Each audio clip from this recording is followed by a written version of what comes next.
That dog dream team. It's your boy Neal back with another reaction video, guys. Here we are with 15 things I wish I knew before moving to Sydney, Australia.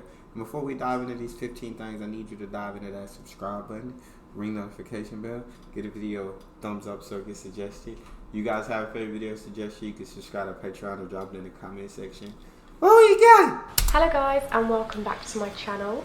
Today I thought I'd just do a quick video explaining 15 things that I wish I knew before I moved to Australia. Homesick. For me, number one is definitely homesickness. Before I came here, I think I've mentioned it in a couple of my previous videos, I got quite upset quite a lot before we came here because the whole thought of this whole experience was just so daunting. And I don't really think you can explain to somebody how much you miss home, how much you miss your friends, your family, your routine, even work. Like, I used to complain about work all the time, but it's just weird. When you don't have it, you realise that you don't appreciate it as much when you're in the moment. Like, England is an amazing country, and I definitely didn't appreciate it as much as I should when I was there. And you kind of take your friends and family for granted. They're so close to you, and you don't realise how much you should make the most of that while you have the chance. And with the homesickness, the first week for me was awful. And I think it was so bad because when we got here, the weather was so bad. It didn't stop raining for like the whole of the first week. I think we got one okay day where we went into the city, but the rest of the time was just rainy, so we couldn't do anything. And when you're sitting at home dwelling on everything, that's when it's worse. I still miss home like absolute crazy. I can't explain. But anyway, I didn't anticipate that I'd feel like this. Yeah, that would definitely be tough. Homesickness. If you've never been away from home, like, and I'm saying like out of the same city or maybe state, just moving away from everything that you know, along with everyone that you know, that can be stressful. That can be scary because I mean you just don't know. Everything that you're moving to is the unknown, right? You don't know what it's like to be so far away from family. You don't know where you're moving to. You don't know how it is. You don't know like the routines and what's all around you. You don't know the area. You don't know a lot of things. And so, yeah, but I feel like it's when you do leave that you do understand the things that you took for granted in the place that you were at. But I feel like you probably feel that feeling for a little bit until you're settled, until you get a new routine in this new place. And know what I'm saying? You start to appreciate all the things about this new place that you're moving to. But homesickness, for sure, I can understand that. Cost of living. We found since we've been here, and you see a lot of people say this, but it is so expensive to live here. I think people say that Sydney is one of the most expensive places, and honestly it's so bad. I think one of the things that we can't get over, because in England, if you go to Tesco's, you can get a packet of 3 peppers for £1. Here, you can get 1 red pepper for $3. I can't get over that. James bought a few bananas a little while ago, and it equated to more than like $1 a banana. Whereas in England, sometimes in the co-op I'd be able to get a banana for 9p if it was a small banana, or if you go to Tesco's, bananas were like 10 or 20p. It's honestly so ridiculous over here. And you think they grow it all here as well, so they haven't got to import it from anywhere, so I don't know why it's so expensive, but it is. Alcohol is very, very expensive. Oh yeah, we know that. And I think going out for dinner is kind of standard depending on where you go. Obviously if you go to an upper class restaurant then it is a lot more expensive, but it is all over the place. Coffee is pretty standard actually. Coffee is normally about $4 or $5. I know they got it. I didn't know the fruit. I knew alcohol was super expensive. They tax it heavily, I guess to deter people from drinking as well as smoking. I didn't know the fruit was like that. But she said she does live in Sydney, which is one of the most expensive places in the world, I think she said. So that might be like trying to live in California in the U.S. or trying to live in New York or somewhere that's very. I mean, in a country, you're gonna have places that are cheaper. You're gonna have your places that are more expensive to live in. So you just gotta find what works for your budget. So the public transport is actually really, really good here. And when I was looking into information about Australia before we moved here, there were so many reports about public transport not being great, and that is rubbish. The transport is so good here, and if you have an Opal card, it's really, really cheap. So we went to see James's nan a few weeks ago, and she lives ages and ages and ages away. So if you're interested, we're in Cronulla, she lives in Mittagong, so it took 3 hours on the train. It cost us $8, I think it was. Oh, and wow! we ended up getting a lift back. But if we came back on the train, on a Sunday, all trains are like $1.27 or something. So it would have cost us less than $10 for an all-round 6-hour train ride. There's also a That's really good app crazy. for you. And when you get it up, you tap in by station. You can choose where you're going from and where you're going to, and it would tell you what time the train is running, if there's any delay, and it will tell you all of the stations that you stop off at as well. That's crazy. That's so much cheaper than driving. 6 hours driving on gas, you'd have paid it here 6 hours. You're probably in my car is, I feel like, is a decent gas saver. I'm probably paying like $30 to $40 to drive 6 hours. It's like $30 to $40. Well, that fills up the tank twice. So yeah, it took me like $30-$40. That's right. So under 10, that's crazy. So I said on the first week here, the weather was so bad, and today it's kind of similar to England in the way that it's crazy weather. So this morning it looked quite windy, but then we went out this afternoon and it was really, really hot and sunny. And then on the way back home, I said to James, should we go for a beach walk this afternoon? Because it was so nice. We got home and it's raining. But other than that, when it's hot, it's hot. It's so hot.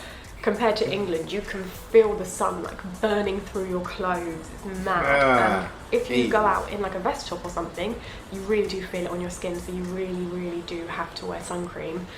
It also does get really humid here. Oof. One day, I think it was the day we got the keys to the flat actually, so we went to the letting agents to pick up the keys. Then we went and laid on the beach for like, no, it wasn't even 20 minutes for me. James was in the sea, but I thought it was too hot. I didn't want to do anything. So I was just laying on the beach, and then I said I need to go home. And I smacked the aircon on because there was aircon when we were in the Airbnb. And I just had to stay in bed all afternoon because it was just so hot and it affected me so bad and it gave me such a bad headache. I think I got heat stroke or something. Yeah. And then when James came home from the beach, he didn't feel amazing either. So we were just in bed all afternoon because it's not nice. It does also get quite cold here because when we first arrived, we were walking around with jumpers and coats. It wasn't like bitterly cold like England was. But when Australia is advertised, you always assume that it's sunny all year round. And I saw loads of posts on Facebook about their winters, and it was saying that their winters were still like 20 degrees. Yeah, that sun, when it's just hot outside, man, that sun just literally drains every ounce of energy from your body. Like, I'm not a big staying out. I don't do a lot of things outside, but sometimes even when it's the summer here and going to the grocery store, or going to somebody's house and getting in my car, like, I come back and I'm just like drained, bro. Like, and it's not that I'm sleepy. I get plenty of sleep. It's just that sun I go outside and it just drains every ounce of energy in me. But in saying that, I prefer hot sun to cold winter every day of the week. But keep it rolling. Chocolate. I have a massive sweet tooth. I love chocolate, sweets, everything that is not good for you. I absolutely love. Australia got top tier in England. Chocolate. The sweets and the chocolate, the selections are amazing. Like, there is so much to choose from. Anything you could possibly want, you can get. Over here, there is less of an option. In the first week that I was here, I brought something called like a caramel koala, and that is the equivalent of a Freddo in England. And It was so weird. I didn't enjoy it whatsoever. Really? It just doesn't taste the same. It's so weird. But the only chocolate I've come to like is Tim Tams. And if you come to Australia, Tim Tams are amazing. There's also something called the Tim Tam Slam. You bite the end off of both ends basically, and then you suck like some tea through it, like a straw. And then once you've sucked the tea, you eat the chocolate, and it's the best thing I can ever explain. I've never experienced anything like it. Also, I know this isn't chocolate, but they don't really have crisps here, which I find so weird. They either have like massive packets of crisps, and I haven't brought multi-packs, but somebody I work with, she's also from the UK, she said that the multi-packs you get here, the bags in there are tiny, and they don't have prawn cocktail here. What the fuck? Who doesn't have prawn cocktail? It's so weird. I've tried, I don't know, I might have to disagree with that. I've tried England chocolate and I've tried Australia chocolate, and I'd have to give it to Australia. I'd have to give it to Australia hands down, to be honest, on this one. Like, their chocolate and their snacks are like, they're top tier to me. I guess everybody has different taste buds, so I can respect her, you know what I'm saying? Her taste buds are different than mine. But for mine, me personally, bro, the Australian chocolate is probably the best chocolate I've tasted thus far. And there's some of their snacks. They got some good chips. I feel like, I don't know, in America we probably do have better chips, I ain't gonna lie. I feel like we got top tier chips, and we got so many different options as well. But the chocolates and the little cookie bites they have, they're to die for. To me, they have the best, hands down. This sounds so random, but honestly, the flies here are mad. If you go outside and it's hot, there's flies. You're talking flies are flying on your face. James wears black quite a lot, and I don't know if they're attracted to black or what, but every time we go out, I have to slap like 5 flies off of his back. I don't like flies at all. I joined a lot of groups about Australia, so I joined Australia Backpackers. I will link them below just in case I've missed any out as well. Poms Wanting Oz, there's 2 of those. Especially on the backpacker page, people on there were talking about how easy it is to get a job over here, and it's not. I went online, James was looking as well, and it should have been easier for James because he's a citizen, whereas I'm on a working holiday visa. And so many people said as well, because I had admin experience in England, they said that admin work would be really easy to walk in and out of over here. Okay. It's not. It's really not. I probably applied to about 100 jobs. I applied to every job that I could find admin related. Heard back from one place with an interview, and thankfully I got it. But it took ages to try and find that job. And then I went for an interview the week of, or the week after I applied. I didn't hear back for ages, and I was getting so scared that I hadn't got it. Because that was the only one that I'd interviewed for, I thought, I've had really good feelings about that and I haven't got it. What else am I going to do? Who else is going to employ me? James got really lucky, so he actually ended up applying for anything, because in England he did upholstery, but he didn't really want to do that here, so he was looking for different things. Then we looked on this Australia backpacker job board. There was a job on there. It was an upholstery job, and he thought, I haven't heard from anything else, I'm not having much luck, so I'm just going to apply for this and see what happens. But the job was listed from like July last year, 2017. So we thought he's not going to hear back from them, but we thought the job's still on there, you might as well apply. So he applied on the Monday, and then that afternoon he went for a run, and while he was out he got a call from the company. Dang. He called them back when he got back, and they said, can you come in tomorrow for like an interview? He went back on the Tuesday for the interview. He called me, so I was like, how did it go? Did you get it? And he was like, yeah, I've got it, I'm starting now. So he literally went to the interview and started the same day. That's crazy! That's crazy, but it's great because he said he didn't want to do upholstery. But I'm telling you, it's the stuff that you don't want to do. That it's an upholstery job that's open. They call you that day. You going into work the same day of your interview. That's crazy. On a lot of these Facebook groups, a lot of people were saying that it was really hard to actually secure a rental over here, because obviously when you move over here you don't have work straight away. We were looking at 1-bedroom flats because we had a studio back in England and we thought a 1-bedroom would be nice. We had a few viewings and they were crap. Like, some of the pictures that they show on there are amazing, and then when you go to view the flats, They're so crap. It's so Ooh. weird. One flat we went to, the picture of the kitchen, they were really good in the way they took the pictures actually. So they just took a picture. The kitchen was absolutely tiny. It was probably like not even as big as the width of this bed. Dang. And one side, all of the side was ripped up, and I thought, what the fuck, who can actually live like that? Where the hell are you going to cut your food up? But anyway, I went off on a bit of a tangent there. It's not actually that hard to secure a rental, but we weren't working, and I'd seen a lot online where people said they had to pay like 6 months rent up front, and I thought, if we can't afford to rent anywhere. But as it turns out, all we had to pay was the normal bond, which was 4 weeks rent and 2 weeks rent up front. Okay. It's easy. That sounds 2 weeks rent up front, 4 weeks. That sounds reasonable. That sounds normal. If there's play, you gotta pay 6 months rent up front. That's crazy. You would think that would be for like some kind of business, bro. Like some kind of business, you gotta pay this much rent up front. But for just to live like a 1-bedroom or 2-bedroom flat or apartment, to pay that much is insanity. So before I came, I had so many people like tagging me in pictures on Facebook. Horrible snakes and spider videos and pictures and things. And I could see it so much on these Australia groups on Facebook. Honestly, since I've been here, we've been here nearly 2 months, I haven't seen one snake, and I haven't seen any spiders that I wouldn't have seen in England. The first week we were here, we saw a few spiders because it was so rainy, but you'd get that in England. And when we moved here, I think after we'd been here like 2 days, there was a spider in the bathroom, but it looked like a daddy long legs.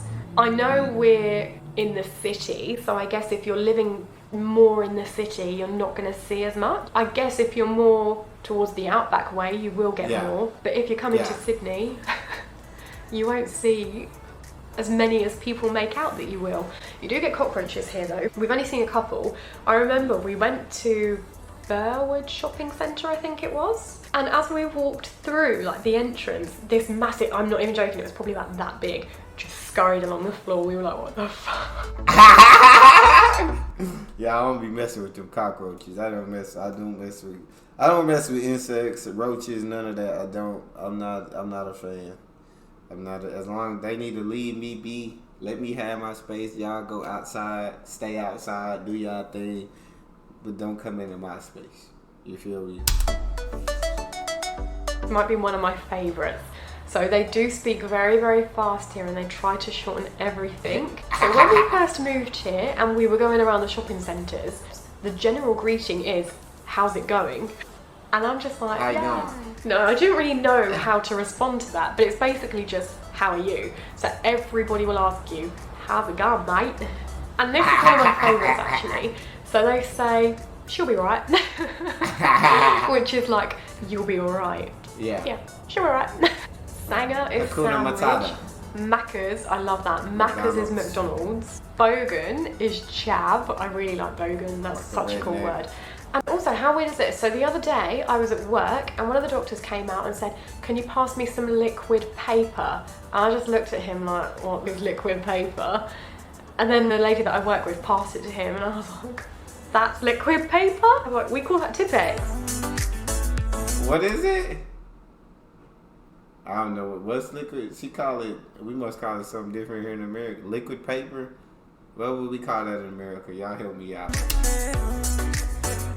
We were walking down this street, and actually a lot of streets are like this. There'd be houses next to each other that didn't look like they should be next to each other. So one house would be really, really run down and looks like it needs so much renovation. And the house next to it would look like this massive modern building, like that's just been done up. And it would be the same the whole way down the street. So no house next to each other looks the same. In England, like everything looks the same. The houses next to each other all look the same. Yeah. But it's not like that whatsoever over here. I feel like in America as well, I wouldn't say they all look the same, but I would say like, you can tell like, in this area, all these houses, like all these people got money. Like they're doing well. They're doing well. And you can see in poorer areas, you can see like, okay, they don't have as much money. Like, you know what I'm saying? They're not doing as well. And so you can tell like certain areas, like the houses, I wouldn't say they look the same, but you could tell like all these houses, people aren't as well off as certain areas where you got these people that where houses don't look the same, but they're all big or fancy or extraordinary in some way or another. You can tell they all got money. So I don't know if Internet. a lot of you know this, but the internet in Australia is shit. So I think the last 2 videos I've uploaded... Heard that in so many videos. If a lot of you know this, but the internet in Australia is shit. So I think the last 2 videos I've uploaded have taken like 3 hours to upload. And I was just watching music videos on YouTube earlier while James was playing Xbox, and his Xbox lagged out so much just because I'm watching YouTube. That's crazy. That's crazy. So I'm sure not every Australian is, but we've got up really, really early a few times now. So we went to watch the sunrise one morning, but the weather was crap. And there were so many people running. So the sunrise was at 4:45. So we left the house at about 5:30. There were so many people already running. There were people on the beach. There's so many people that surf actually. They go out surfing so early. They must get up early before work. But in England, you wouldn't get that. I used to walk to work in England. So I'd leave the house at 7 o'clock. And you'd see a few people. You did see a few people, I will admit. Yeah.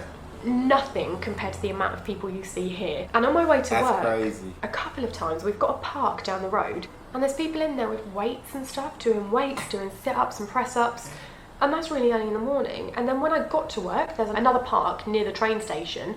There's people there doing exercise classes, and I think, what the hell? You don't get this in England. It's like a different world. They all get up so early as well. It's very cool in that respect. Yeah, I like that. Early bird gets the worm. You got to get your work in early. I like that. I really like that. Shout out Australia.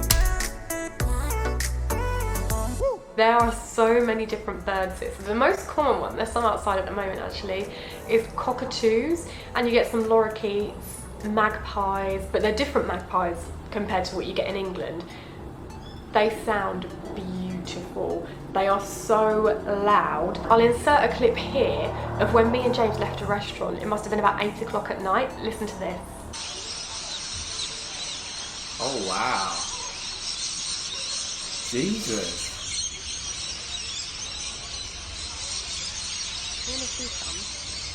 That is loud. In the mornings as well, when the sun's coming up, so at like 5 in the morning, they're just outside going mad. And it was actually worse when we went to Michigan, because that's more in the country. It's so loud and you hear all these amazing noises and they're so pretty to look at. That's so dope. That's awesome. So I tried finding some facts about how big it was, but I couldn't really find anything. I think I read one fact that said England could fit into it 31 or 32 times. God dang! And just for reference, I actually found this thing. So it placed the whole of England over, we're staying in Cronulla, so it placed it over Cronulla. Check this out. Jesus. It's massive. That's crazy. And when I think back to what I That's actually crazy. did in England, how much of England I saw barely any of it. So I don't know how much we're actually going to get to see in Australia. But let me know what you think, or if there's anything else that you would have added to the list, or if there's anything that you disagree with. Anyway, thank you very, very much for watching this video. I really hope you enjoyed it. If you did, please don't forget to give me a big thumbs up and subscribe. And I will hopefully see you soon in my next video. Thank you for watching. Bye. Yeah, I think moving to a new country is just cool. I think it's awesome. Because it's just a different experience. It's a new experience. It's stepping outside of your comfort zone, stepping out of everything you know into the unknown. And I love that. That's all we got. If you guys got a favorite video suggestion, you can subscribe to Patreon or drop it in the comment section. It's your boy D Neal. Out.